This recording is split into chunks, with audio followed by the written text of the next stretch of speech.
We take this opportunity to respond to the president's press briefing that he held yesterday. Zambia expected clarity and direction from the president's national address. Instead, the country received a disjointed presentation that raised more questions than answers. What should have been a moment to calm the nation turned into an exercise in mixed messaging, accusations, and defensive rhetoric. The president shifted from preaching about love to attacking critics, the church, civil society organizations, and the opposition. It was an address lacking coherence and message discipline. At a time when households are struggling with high food prices, load shedding, unemployment, and rising frustration, the head of state offered narration instead of solutions. He described the crisis, he did not confront them. He accused critics of hatred and citizens of entitlement. He claimed civil society was misleading the public and suggested political opponents were planning violence. None of these accusations address the real challenges that Zambians face daily. Disagreement is not hatred, and scrutiny is not tribalism. A president cannot build national unity by speaking as though the country is working against him. The repeated focus on tribal references was unnecessary and counterproductive. Ordinary citizens are not fighting one another. The divisions being highlighted are not coming from citizens. They are coming from the state itself, from State House, should I say. Leadership requires de-escalation, not injecting ethnic undertones into national dialogue. The attacks on the church and civil society were equally troubling.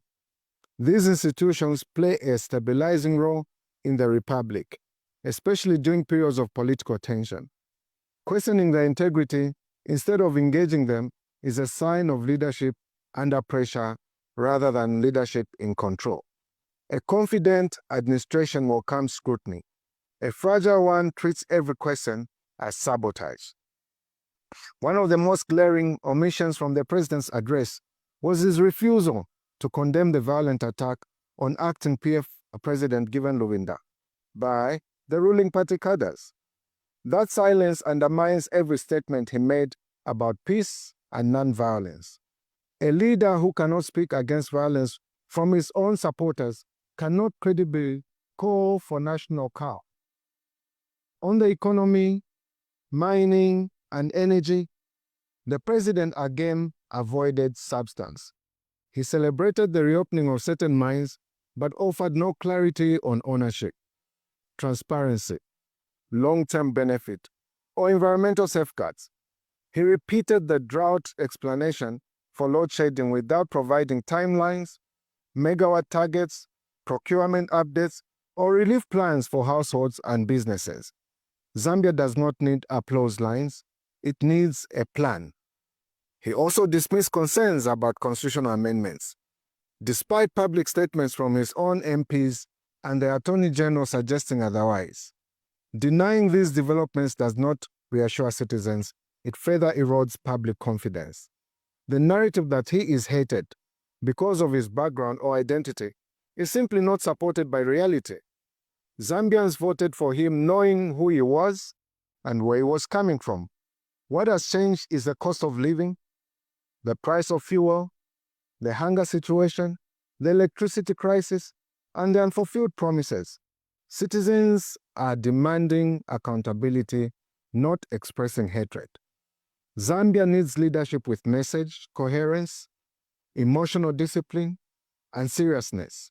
It needs a president who can communicate clearly, respond to crises decisively, and refrain from turning national addresses into defensive political briefings.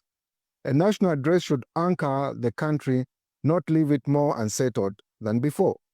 The nation expects solutions, not reactions. It expects leadership, not lectures. It expects unity, not division. Zambia is larger than any individual and stronger than any political disagreement. Once the country gets back, it has to be brought back to a place of clarity and responsibility at the top. We stand with the citizens who are asking for accountability and direction. Zambia deserves better than confusion. It deserves leadership that faces problems head-on and tells the truth without fear.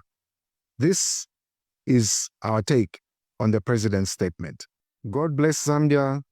God bless everyone. And please remember to register to vote.